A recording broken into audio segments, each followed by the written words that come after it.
レオ体操第一よーいドン全力疾走おい待てよもっと早く私の勝ちだ Bonjour, bienvenue dans Superplay. Bonjour messieurs. Bonjour. Donc, je reçois de nouveau Asenka et Oro qui vont nous parler baston. Donc aujourd'hui Soul Calibur 4. Soul Calibur 4. Soul Calibur 4, sorti l'été dernier, console nouvelle génération. Pour beaucoup de joueurs qui étaient là présents depuis le 1 dans le haut niveau, dans la compétition, c'est le renouveau. On passe à un épisode qui à la fois, c'est un peu le phénomène Street 4, hein, à la fois est plus grand public, mais en même temps peut receler des trésors de technicité et devient vraiment intéressant à jouer et avec plein de persos différents. Donc voilà, je pense que c'est bien d'en parler. Et en même temps, on a décidé d'être plus charismatique. Voilà, et d'en parler de manière plus, comment dire, peut-être plus mainstream. Donc on s'est dit, bon, on va essayer de redescendre sur Terre. Ouais, même si c'est un jeu qui se joue en tournoi, en compétition, de façon très sérieuse. Voilà, alors non, Soul Calibur 4 voilà, est aujourd'hui un des jeux les plus joués en compétition. Ouais. Il sera à l'Evo cet été aux États-Unis pour le tournoi mondial, etc. Donc non, c'est très technique. Et ce qui justement est intéressant, c'est que voilà, c'est plus simple en tout cas d'accéder à cette technicité. Ne serait-ce parce que, par exemple, les combos sont beaucoup plus faciles. Soul Calibur, c'est essentiellement une question de connaissance, très importante du jeu, peut-être de réflexe. Parfois de skill, mais quand même relativement rarement. Voilà, par rapport à d'autres jeux, c'est vrai qu'il est très accessible. Donc, ouais, Soul 4, ça se joue comment? Alors, c'est vrai que c'est important de repartir des bases. Ouais, voilà. Ça peut paraître idiot, mais c'est comme dans la musique. On fait pas de symphonie sans connaître le solfège. Soul, c'est un peu pareil. Il faut bien connaître les bases et parfois des choses qui peuvent vous paraître évidentes, mais qui ne sont pas forcément. Il y a 4 boutons. A, c'est les coups horizontaux. B, c'est les coups verticaux. Kick et garde. Ce qu'il faut savoir en fait, c'est que les A, donc les coups horizontaux, ont une particularité évidemment, c'est qu'ils empêchent par exemple le personnage de stepper, c'est-à-dire de stepper en bas, sur le côté, et en même temps pour les éviter, on peut se baisser. On peut se baisser sur ces coups et donc ce qu'on dirait punir derrière. C'est-à-dire évidemment on a évité le coup, donc on peut taper derrière. Les B, eux, c'est à l'inverse, c'est-à-dire qu'on peut les éviter, on peut les stepper en haut ou en bas, il suffit de faire une pression donc sur le pad, double pression, etc. On joue sur la profondeur. Hein, on profite sur le champ, on peut éviter les B. Par contre, évidemment, si on se baisse sur un B, on se prend. Exactement, on va se le prendre. Et ça rejoint l'étude de ce qui est aussi très importante, c'est la garde. Dans un jeu de combat en 3D comme Soul Calibur, il y a toujours eu donc une garde haute, une garde basse, donc il suffit de se baisser en garde ou de rester debout en garde, tout simplement qui permettent de se protéger de diverses choses. Il y a donc plusieurs choses à savoir. Il y a par exemple les coups high. Les coups high, donc souvent des A, mais pas forcément. Hein, donc, en tout cas qu'il en soit, les coups high, on peut se baisser sur ces coups. C'est les coups qui tapent à la tête, quoi. Voilà, exactement. Il faut savoir que les chops sont des high. Donc on peut se baisser sur une chop et donc évidemment punir une chop. C'est très important. Il y a les coups middle. Ça peut être des A, hein, mais c'est souvent des B ou des kicks par exemple. Donc il y a les coups middle, eux leur particularité c'est qu'ils touchent un adversaire évidemment debout, mais ça touche aussi un adversaire qui se baisse. Et donc il y a une règle d'or dans Soul Calibur qui est très simple, qui est qu'en général, contrairement au jeu 2D où il vaut mieux rester en garde basse tout le temps, il vaut mieux rester en garde haute. La seule chose que la garde haute ne vous permet pas de bloquer, c'est les lows. C'est les lows d'abord. Évidemment, si un coup est low, c'est quand même ça l'intérêt de la garde basse. Hein. Le low. Maintenant, le low, la plupart du temps, à part certains persos, comme le low de Mitsu, la fameuse balayette de Mitsu par exemple, la plupart des lows, on peut les voir. C'est-à-dire que la règle de Soul, c'est que tu restes en garde haute, tu te protèges de tous les high, de tous les middle, et quand tu vois un low, tu te baisses visuellement par rapport au low en garde basse. Et tu punis. Parce que la plupart des lows ne sont pas safe. Pas safe, ça veut dire que l'adversaire n'a pas le temps de mettre sa garde derrière. On peut le taper avant qu'il ait le temps de retrouver sa garde quelque part. Voilà, donc vaut mieux faire ça. Il reste effectivement le problème des chops, comme on peut voir sur la vidéo. Une chop brise la garde haute. C'est-à-dire que si vous restez tout le temps en garde haute, quelqu'un peut vous choper. Et puis la chop surtout, vous pouvez la déchoper. C'est-à-dire qu'une chop, c'est forcément le bouton A plus la garde ou le bouton B plus la garde. Si la personne vous chope en A plus garde, vous pouvez déchoper en appuyant très très vite, 2-3 fois sur A. Vous pouvez aussi, et si ça vous chope en B, vous pouvez très vite déchoper en B. Et pour finir, alors comment savoir laquelle shop déchoper, A ou B, c'est vrai. Et bah, tout simplement, il faut connaître les persos qu'on affronte. C'est-à-dire, vous savez que si vous êtes au bord du ring, par exemple, contre Nightmare et que lui est dos au vide et que vous êtes devant lui, il va vous choper en B parce que la chope en B vous sort. Donc, systématiquement, vous déchoperez toujours en B. Si vous placez la chope en A, c'est pareil. Il vaut mieux pas prendre le risque d'avoir le ring out. Donc c'est important de connaître les chopes des adversaires pour savoir dans quelles conditions, milieu du terrain, bord du ring, savoir laquelle déchoper en priorité. Et d'ailleurs, pour mieux parler des shops, on va passer le micro à Euro, qui va nous parler des différentes techniques, des différentes façons de choper, qui sont quand même un point essentiel des bases. Voilà, qui d'autre que moi, le catcheur solitaire, pourrait mieux vous parler des shops. Donc, comme l'a dit mon Shop Sama. Donc, mon choix c'est tout naturellement porté sur Astaroth, le meilleur chopper du jeu, donc avec des shops à gros dégâts. Excuse-moi, le meilleur chopper, ça veut dire qu'il prend loin, il chope loin. C'est-à-dire que déjà premièrement au niveau des dégâts, c'est lui qui a les plus gros dégâts post-shop. D'accord. Et deuxièmement, il a, nous verrons plus tard donc le principe des Just Frames. Ces deux shops peuvent être faits en Just Frames et qui les rendent beaucoup plus difficiles à déchoper en fait. D'accord. Plus rapide et plus difficile à déchoper. Et il a une shop basse aussi. Voilà. Il a une shop basse.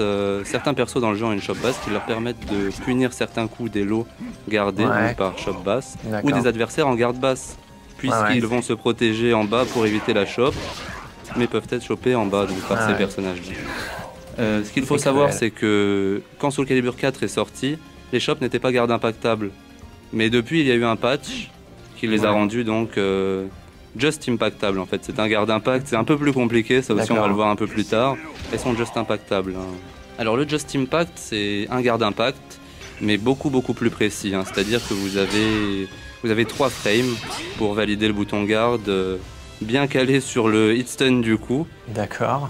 Et ça vous donne un éclat rouge, donc un éclat rouge à la place du vert du garde impact et une plus grande fenêtre derrière pour punir l'adversaire avant qu'il puisse retrouver sa garde, sachant qu'en frappant pendant cette fenêtre-là, le coup sera considéré en counter. Donc Nightmare essaye de garde impacter, enfin il garde impact le deuxième B d'Astaroth et essaye de punir en shop, voilà, puisque normalement Astaroth n'aurait pas pu regarder impacter, mais là il se trouve que il just impact tout simplement. Donc là ça passe quoi. Voilà. Avec donc, le just impact ça passe. Ça donne une agressivité totale à Voilà, à partir du moment où le joueur connaît le timing précis du coup et très précis. Il peut essayer de tenter le just impact. Donc là c'est la violence, elle est que du bonheur. Effectivement. On va dire de une chance sur deux. Souvent, par exemple, les gens, quand ils jouent contre Astaroth, quand Astaroth met un guard impact, comme ils pensent que Astaroth va choper derrière à chaque fois, les types se baissent. C'est-à-dire qu'au lieu de subir la chope et de la déchoper, donc de rester en garde haute, ils se baissent. Ce qui fait que ça devient très simple. Il suffit de mettre un guard impact et puis un gros launcher en B, on retombe sur les main game. Conclusion, vraiment, le truc à retenir, c'est contre les shops, quelle que soit leur violence. Et là, on en voit une autre dans la vidéo, c'est-à-dire qu'on a vu Nightmare, par exemple, qui fait shop basse, qui envoie derrière sur le mur, et shop de dos gratuite. Voilà, donc c'était une phase assez particulière et assez folklorique de Nightmare. Là, on peut pas déchoper. C'est pour dire on ne peut pas déchoper les shops de dos. Par contre, la shop base qui envoie sur le mur de Nightmare en B, le joueur averti, il sait que vu que Nightmare est dos au mur, il va forcément faire cette chope en B pour tenter la phase et qu'il faut donc forcément déchoper en B. Donc conclusion, apprenez à déchoper et ne cherchez pas à vous baisser sur les chopes ou à tenter d'autres phases un peu folkloriques, tropicales et compagnie. Voilà. Une fois qu'on a vu comment, on a vu un peu l'étude des B, des A, on a un petit peu beaucoup parlé des chopes, mais c'est vraiment un point essentiel dans un jeu en 3D. On va voir que dans Soul Calibur, il y a des coups qui stun, c'est-à-dire des coups qui stun, c'est-à-dire qui paralysent l'adversaire, on peut dire, après l'avoir touché. Pendant quelques moments, il ne peut plus rien faire, vraiment. Ça dépend, c'est-à-dire qu'il y a des coups qui ne sont pas destunnables, c'est-à-dire qu'effectivement, on peut vraiment rien faire. Là, on voit sur cette séquence, en fait, le premier coup de Amy, le avant-avant A, est totalement indestunnable. C'est-à-dire que Amy, derrière, elle peut mettre un combo tout de suite. Et d'ailleurs, la plupart des joueurs vont tout de suite mettre un combo. Ce qu'on voit là, c'est que Amy va mettre un deuxième coup derrière qui va restun l'adversaire. D'accord. Et après, elle finit son combo. Ça marchera que contre les joueurs qui connaissent pas vraiment le jeu, même s'ils savent jouer, ils connaissent pas. Pourquoi ? Parce que le deuxième coup que met Amy sur cette phase, le avant B plus K, est un coup destonnable. C'est-à-dire qu'en maintenant, en bougeant par exemple le stick dans plusieurs directions, alors le mieux c'est en maintenant garde, parce que comme ça après vous êtes tout de suite en garde. Ouais. C'est ça l'intérêt. Et ben en fait vous allez destonner et vous allez retrouver votre garde. C'est-à-dire que Amy, voilà, elle met le premier coup, elle stun, elle met le deuxième coup, elle stun, mais après voilà, le maxi a le temps de mettre sa garde. Il y a des coups qu'on peut stun et des stuns, il y a encore d'autres choses à savoir. Par exemple, on voit avec Amy, elle a une phase où elle met 2 coups dans l'adversaire en stun. L'adversaire, a priori, peut des stuns cette phase, mais si Amy fait avant B, qui est un coup qui sort en 11 frames, le coup passe avant le destun. Alors ça c'est encore plus méchant, c'est que l'adversaire pense qu'il peut destun, mais en fait il peut pas. D'accord. Alors donc ça c'est assez rare, hein. C'est assez rare, c'est vraiment un cas très particulier. Mais ça marche avec les persos très rapides qui ont des coups comme ça qui... Voilà, exactement. Exactement, ce qui n'est pas forcément le cas de tous les persos. Effectivement. Maintenant, Oro il va nous parler en fait de l'étape supérieure, c'est-à-dire qu'à partir du moment qu'on sait qu'on peut stun et destun, il y a tout un mind game qui s'installe. C'est-à-dire, est-ce que mon adversaire va destun? Si oui, est-ce qu'il va destun en garde haute? Est-ce qu'il va destun en garde basse? D'accord. Ensuite, est-ce que la personne qui me fait un stun sait que je vais destun? Et donc, comment il faut réagir? Est-ce qu'elle sait si je vais mettre ma garde, elle va tenter de me choper, etc. Voilà, c'est ce qu'on va voir un peu ici. Alors voilà, mais bien sûr, ça ne s'applique qu'à un certain niveau, hein, parce que il faut être sûr de son adversaire qu'il va destunner à 100%, voilà. Et donc utiliser la fameuse technique et se retrouver en garde après son stun. Ouais. Donc au lieu de s'écrouler au sol, le personnage va se retrouver avec un gros désavantage en garde haute. Ce qui nous permet donc d'appliquer le mind game de base avec un low, un mid, ou bien une chop, hein, parce que généralement il va se retrouver donc en garde haute, avec sa garde tout simplement. Et voilà. Ok.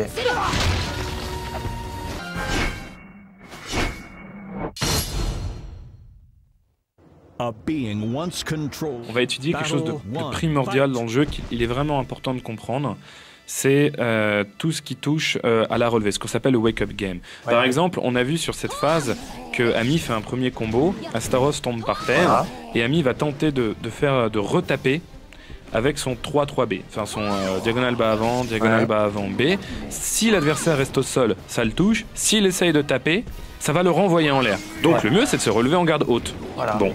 Donc évidemment, dans le jeu, vous pouvez vous relever en garde. Ça vous permet par exemple de protéger des coups middle. Mais ça reste très basique, hein. Ça marche avec beaucoup de persos. Donc là, par contre, l'adversaire, sachant que vous faites l'imparable, il va simplement rouler par terre. Ouais.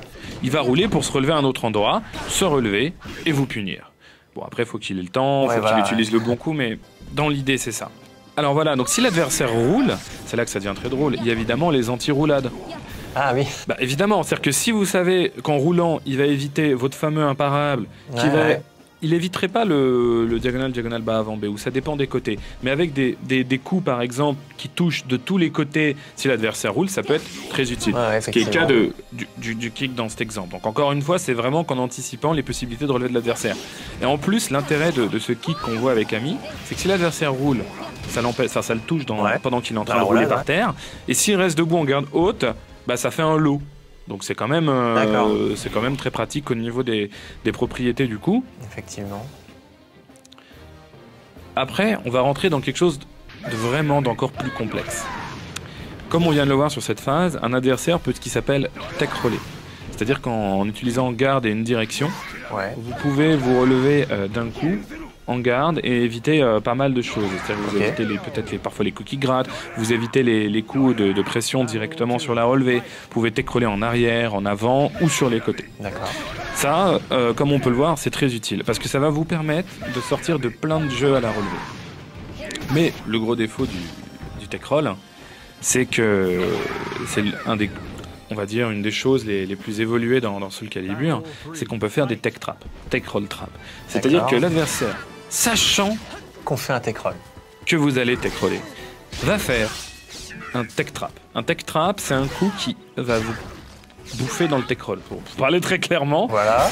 Mais là où ça devient très vicieux, c'est que les tech traps touchent pas forcément de tous les côtés. Parce que vous êtes d'accord, vous pouvez faire un tech roll vers le haut, vers le bas, en arrière, en avant. Donc il y a les perfect, j'appelle ça moi les perfect tech traps. C'est-à-dire les tech traps, ils sont absolument parfaits. C'est-à-dire que l'adversaire tech roll avant, arrière, de tous les côtés, ou même qui tentent de taper ou ce que vous voulez. C'est-à-dire que la plupart des gens qui débutent, ou même à un niveau moyen, vont tenter de se relever en tapant, ou vont tenter de se relever en tech roll, ou en garde. Avec ce genre de tech trap, vous les bouffez quelle que soit la solution. Voilà. Donc c'est très énervant. Ça peut l'être, oui, non, parce qu'on peut mourir très vite. On voit par exemple sur cet exemple avec la chope d'Astaros, il envoie l'adversaire en l'air, d'accord. Derrière cette chope, Astaros peut tout simplement faire ba-ba-b. C'est-à-dire, il peut faire quelque chose, un combo garanti. Mais au lieu de ça, la plupart des Astaros vont faire le bull rush chargé, qui fait tech trap tous les côtés et contre la relevée en garde. C'est-à-dire que si le type se relève en garde, voulant simplement bloquer le bull rush, même s'il tech roll pas, il va se faire relaunch par le bull rush. Il ne pourra pas s'en sortir. C'est gratuit. En fait, sa seule chance, c'est de rester par terre et de ne pas bouger. Comment on peut sortir de ce cercle vicieux en général? C'est quoi la bonne technique à adopter contre un adversaire de très haut niveau qui connaît les tech traps et qui sait comment s'en sortir? Je pense qu'il n'y a pas de recette miracle. Il faut s'appuyer sur ce qu'on appelle le mind game, c'est-à-dire être capable assez rapidement de cerner son adversaire et d'étudier donc ses réactions, sachant que de toute façon, la première fois qu'il mettra la chope, il devra lui faire un choix, c'est-à-dire essayer quelque chose et voir comment son adversaire réagit. Et c'est là qu'on rentre dans le cercle vicieux. Toujours le même, sinon en même temps, s'il n'y avait pas tout ça, ça serait pas aussi drôle. Hein. C'est ça, c'est vraiment limite du Death Note à haut niveau. Hein. On peut s'en référer là parce que voilà, il s'agit juste de pouvoir s'imaginer est-ce que l'adversaire va refaire la même chose, pensant que cette fois, moi, je vais adopter une attitude différente. Ou bien changer en pensant que je ne vais pas m'adapter. Voilà, c'est tout ce qui fait. C'est extrêmement subtil. Voilà, le mind game, tout simplement. C'est ça, en 2 mots. Donc voilà, donc les Just Frame, on disait que contrairement à des jeux effectivement comme Guilty ou Hokuto no Ken, il n'y a pas grand-chose de difficile à réaliser dans le jeu. Il y a cependant certains coups, surtout valables pour des persos comme Yoshimitsu, Setsuka, il y a des ce qui s'appelle les Just Frame. Hero va en parler et leur intérêt qui peuvent être vraiment très importants pour certains persos, pour avoir des plus gros combos ou réussir des phases ou prendre des priorités qu'on ne pourrait pas sans les réussir. D'accord. Ami qui fait donc un auto-guard launcher avec avant-avant B derrière. Et ce coup dans sa version Just Input, donc Just Frame, récupère l'adversaire, donc le relaunch. Voilà. Alors que si c'est en version normale, non, il ne l'aurait pas relaunch. Voilà. C'est ce qu'on voit, donc elle rate le relaunch. Voilà. Sachant que donc le joueur d'Ami fait exactement la même manipulation, hein, juste c'est le timing qui est beaucoup plus précis. D'accord. Voilà.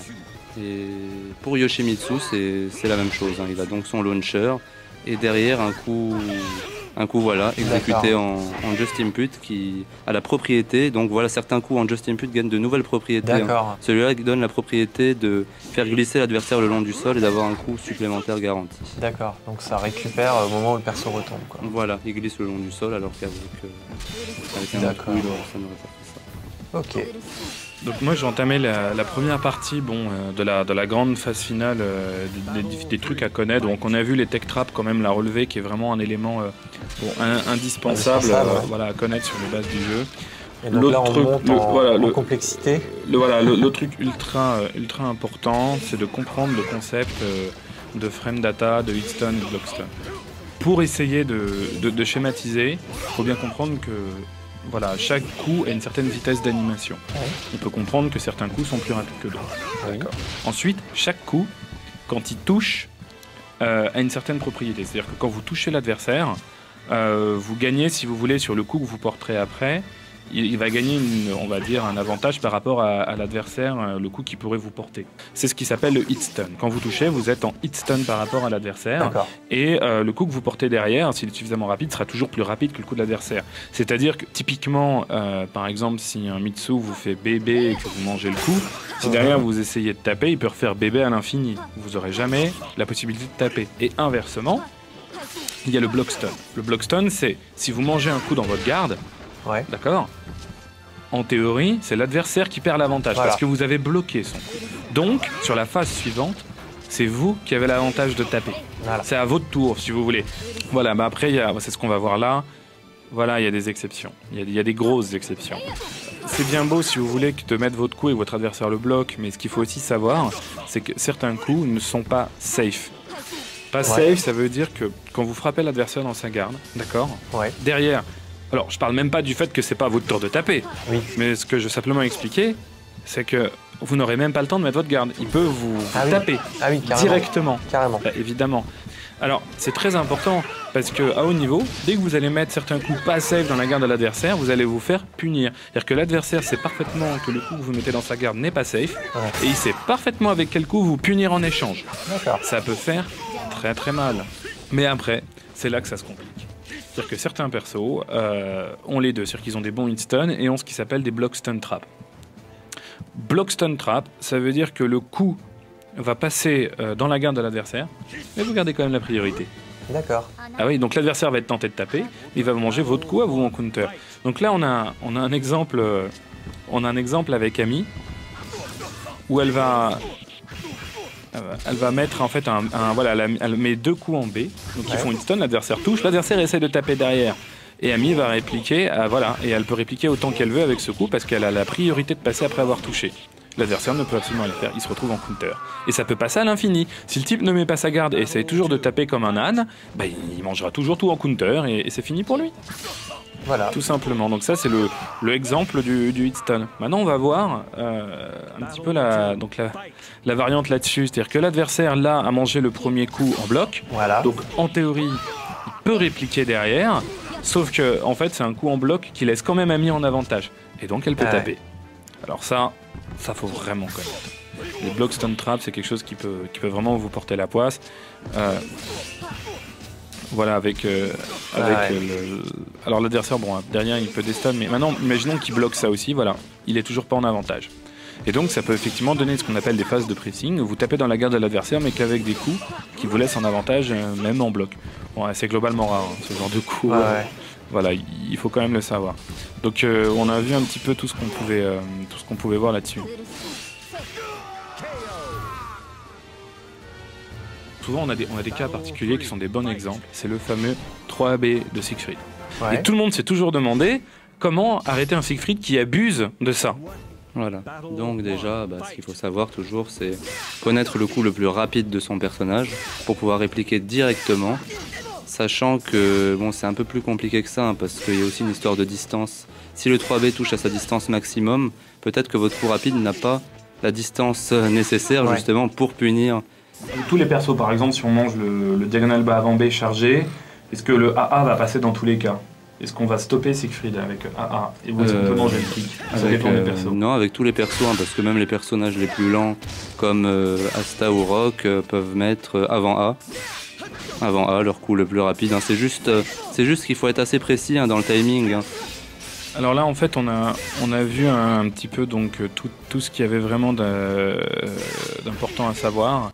Et là, quelques combos. Mais il faut savoir que c'est vraiment pas le plus important dans le jeu. C'est-à-dire que les combos, c'est ce qui est nécessaire et pas suffisant. Il faut savoir les connaître, évidemment, il faut connaître les meilleurs. Il ne faut pas rater une punition. Mais l'essentiel, c'est vraiment travailler sur comment maîtriser l'adversaire sur sa relevée, travailler ses coups, connaître les avantages en hit stun, les désavantages en block stun, sélectionner ses coups. Parfois, on voit des adversaires à haut niveau, on se dit « Ah, mais il joue qu'avec 3 coups, il sait pas jouer. » Non, pas du tout. C'est qu'il joue avec les 3 coups les plus safe et les plus rapides de son perso et qui lui procure le maximum d'avantages en hit. C'est tout.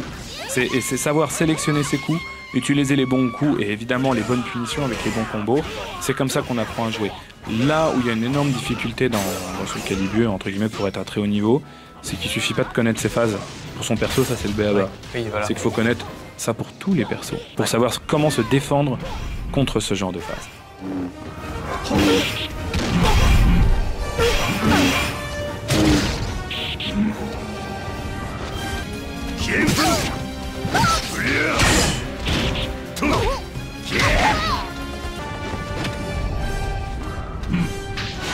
Ring out. Bien, donc maintenant qu'on sait à peu près comment ça marche, si on a tout suivi, on va voir quelques matchs que vous avez sélectionnés, qui vont peut-être illustrer un peu tout ce qu'on a appris en technique et puis voir un peu comment ça se déroule en vrai, quoi.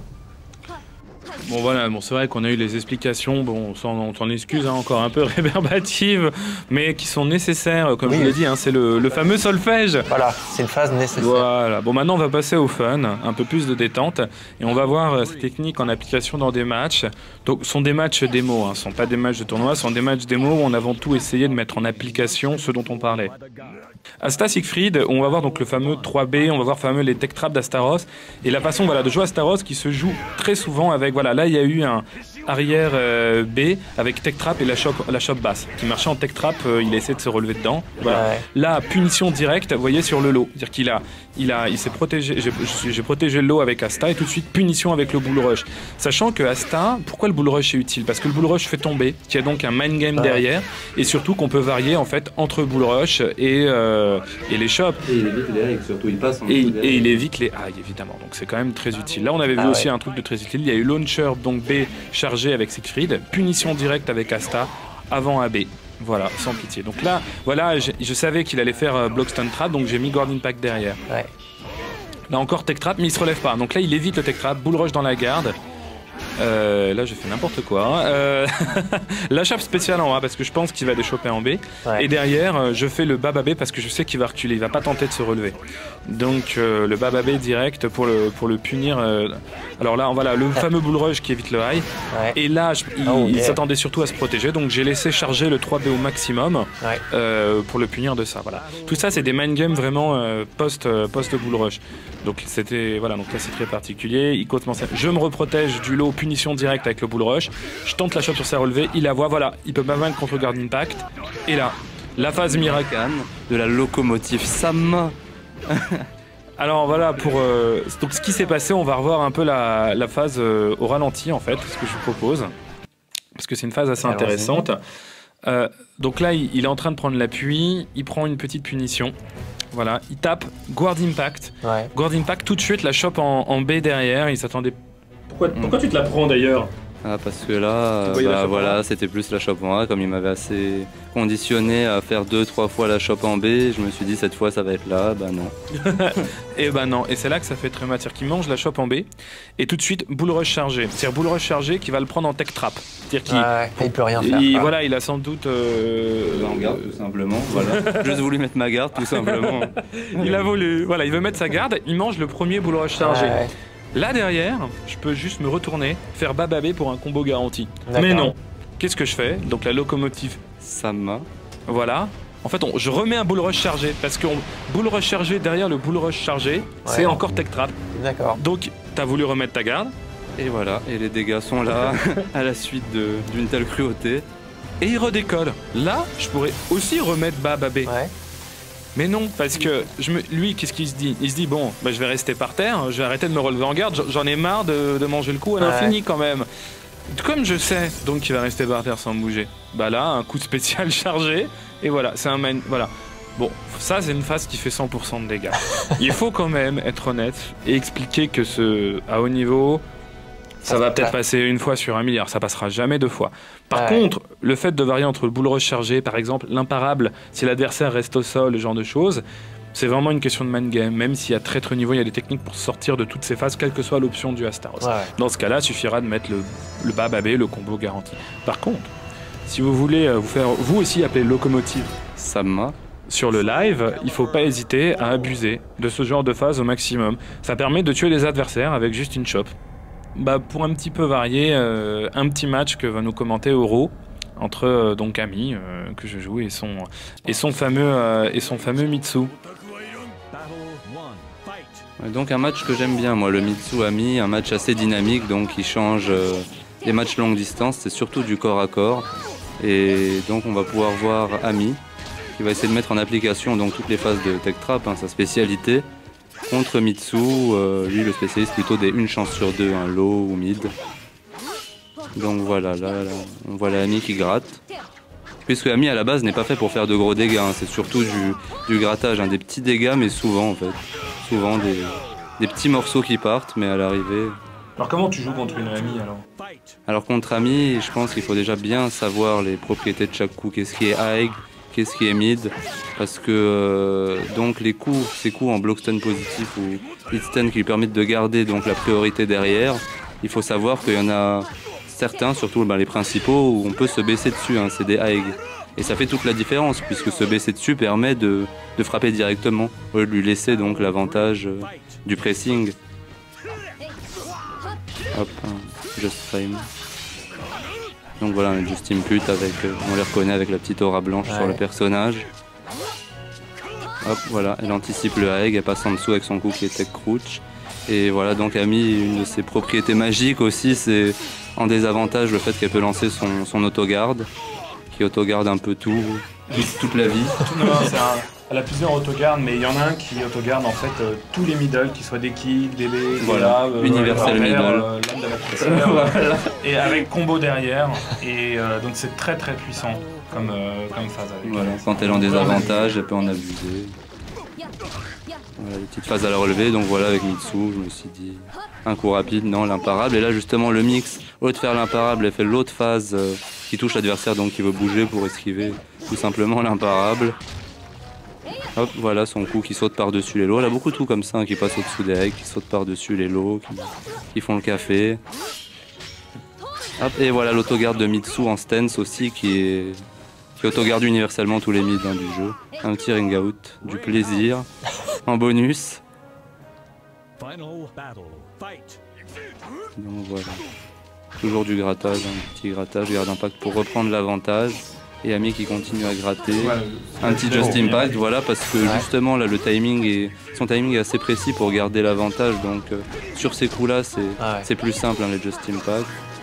Et là voilà, c'est que du mix. Il faut avoir des réflexes affûtés quand même pour jouer contre Amy, parce qu'il y a tellement de variantes en mid, en low.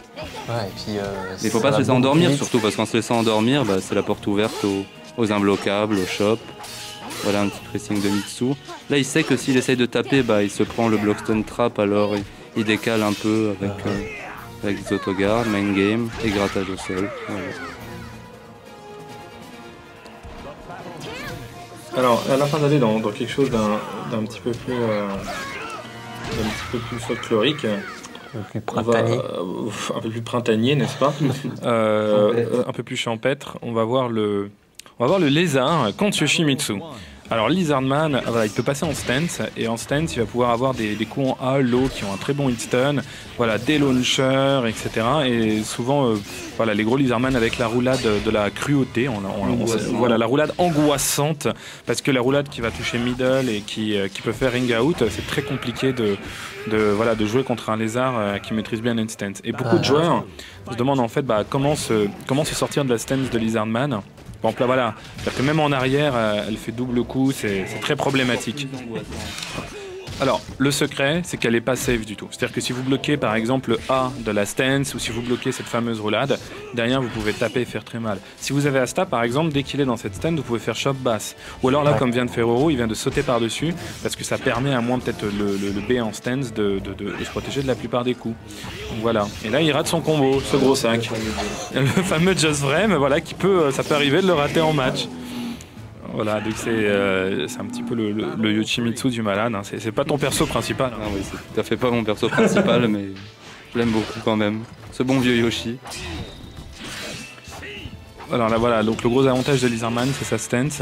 Et c'est pas un perso qui joue vraiment en combo, mais ce qui s'appelle en poke. En poke, ça veut dire souvent on va essayer de garder les distances avec très peu de coups. On va essayer d'utiliser les stuns, de faire un petit man game là-dessus, sachant ce que l'adversaire va pouvoir réagir.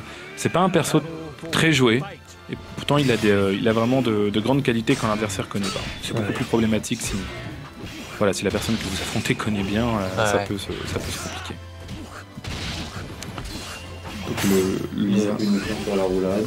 La fameuse punition sur la roulade, parce que si je n'avais pas utilisé donc un coup rapide, il aurait pu faire re-roulade en counter et ça aurait donné un ring out.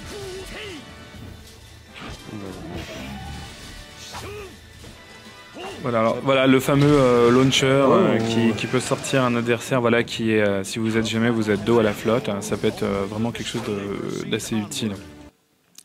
Alors, afin de rester dans les matchs un peu folklore et charismatiques et angoissants de cruauté, n'est-ce pas? On va regarder sans doute le match le plus sexy, avec mon Nightmare dégueulasse contre c'est vraiment Hulk Hogan, ton Brock. Ouais, entre Hulk Hogan et Triple H, pour les connaisseurs de catch. Donc un match assez spécial et qu'on verra pas souvent, parce que Rock traîne en bas de la tier list, comme on dit. C'est le personnage le plus faible du jeu. Il a vraiment rien pour lui dans cet épisode, le pauvre. Les programmeurs doivent avoir une dent contre lui, parce qu'à chaque opus, il devient de plus en plus faible. Donc on peut le comparer un peu à un Starrot moins efficace. Mais cela dit, il a quand même des petites entourloupes comme celle-là. C'est Chop au sol, son jeu de Chop au sol un peu plus développé que celui d'Asta. Donc il y a l'infini du sac du lac. Voilà. Je vais me prendre en beauté d'ailleurs. Voilà, parce que le principe, c'est que Rock peut enchaîner ses chops au sol. On peut les déchoper, mais il peut les enchaîner sous peine que l'adversaire ne sache pas déchoper, tout simplement. Ou se bourre de déchoppe, c'est une chance. Voilà, ça reste toujours d'une chance sur deux. Hein. Enfin, cela dit, quand même, il y a toujours une des chops qui permet de continuer et l'autre qui fait un peu plus de dégâts, mais finit donc l'enchaînement. On va voir l'exemple, ça peut être infini. Donc voilà, un cookie stun, un block stun à son avantage, du grattage. On voit qu'il a vraiment pas les dégâts. Voilà, 2 chops, 3 chops enchaînés, 4, 5. Le manège enchanté là. Voilà, la technique du manège enchanté. Et voilà, un petit mind game final et le ring out pour Knight. Sa spécialité. Voilà, sa spécialité avec son fameux trap au sol, présent depuis Soul 3. Hop, le low. Ah voilà, frame trap. Hop, il reste dans le tech trap, voilà. Ah, et c'est du grand n'importe quoi. Voilà, des fois avec Soul Calibur, hein, les personnages se retrouvent de dos. C'est un peu spécial. Et voilà les mind games, un mid. Il passe en dessous du high et la punition du high, voilà. Alors, donc la finalité quand même de ce match très charismatique. On se demande comment ça va se finir entre le chopper fou et le tech trapper fou. Le suspense est à son Que va-t-il se passer? On n'en veut plus, là on est plus, il y a tellement de suspense. Qu'est-ce que c'est dégueulasse. Là des chops. Oh le match moche. Des chops. Et voilà, le ring out du plaisir total. Voilà, donc ça c'est le match de la revanche retour entre Ami et Mitsu. Donc là, ce qui se passe, donc Mitsu qui prend vraiment la priorité dans ce début de match avec son mix-up, balayette, il garde l'avantage derrière. Là, je voyais la balayette, voilà, je redécolle, je vois le lot, ça va très vite. Là, je tente de prendre l'avantage sur un block stun pour le tech trap. Il voit pas le lot. Derrière, mix-up, je tente de choper, boum, trop tard, chute dans le mur. Wall combo direct de Ro, voilà, ça fait très mal dans le mur. Mix-up derrière, déchoppe, mais c'est pas fini. Voilà, pressing de Ami avec voilà son block stun, je garde l'avantage, il tape dedans. Petit mind game parce qu'en fait je pensais pas qu'il mangerait le coup derrière, donc j'étais un petit peu surpris. Voilà, Ami qui travaille avec son combo launcher classique, ça peut aller aussi très vite. Donc voilà, Ami qui joue en pressing mais qui a du mal à gérer la distance. Voilà, le lot, là, j'étais en hit stun, mais il m'a interrompu avec son 2A, très clairement, il connaît. L'imparable, mais qui empêche de se TP après l'avoir annulé, il le voit, et il continue à attaquer. Anti-step, mais voilà, le fameux, un des autogardes, avec le tech trap. Voilà, il a mangé tout le tech trap, il a essayé de mettre sa garde, et il a mangé une demi-barre de vie sur un autogarde tech trap. Donc ça peut aller, voilà, c'est un exemple concret de ce que ça peut donner en application en plein match. Donc voilà, il a cancel son attaque pour mixer avec... Moi j'allais me baisser honnêtement pour anticiper une balayette. Moi il avait fait launcher mais je me suis pas baissé. Un nouveau tech trap, voilà, il essaie de se relever, boum, et il redécolle. C'est tout le temps comme ça. Là il reste au sol mais il mange le grattage, mais c'était jamais que de manger le tech trap. Il rate son combo, mais je suis contre le mur, il peut vraiment m'avoir à tout moment, voilà. Et d'ailleurs il réussit. C'est parti. Et il place le wall combo. Ah, qui rate, mais il continue. Voilà. Mais là, voilà, typiquement, je protège de la balayette B, ça permet de punir derrière. Donc voilà, c'est intéressant ce match parce qu'on a vu voilà, pas mal d'applications. La balayette, c'est gratuit, c'est vraiment abusé avec Mitsu, mais au bon moment, hein, si l'adversaire s'y attend, on a vu quand... C'est une prise de risque, hein, mais en fin de vie, c'est vrai que comme grattage, c'est très dur à anticiper. Donc voilà, step launcher, c'est-à-dire que j'ai steppé le coup en B, launcher, et derrière, relaunch. Encore une fois, tout se joue sur le wake-up. Là, je suis dans le mur, je peux prendre très cher si je m'enfuis pas. Il déchoppe, voilà, ça déchoppe beaucoup. Hein. Donc, et là, pareil, tech trap derrière, au lieu de prendre le combo gratuit, double tech trap. Voilà, et c'est parti, ça a été très vite. Voilà, c'est l'exemple, le concret. Alors, comme je vous l'ai dit au tout début, à très haut niveau, ce genre de tech trap, bon là c'est vraiment en même temps pour la vidéo. Ah, c'était pour le show. Voilà, très haut niveau, ce genre de tech trap, les joueurs vont plus les prendre. Et a priori, vous n'allez plus les utiliser. Parce que là, par exemple, s'il connaît, il se serait relevé à côté et puis il me punit. Donc, mais c'est des choses amusantes à savoir et qui sont de toute façon à connaître.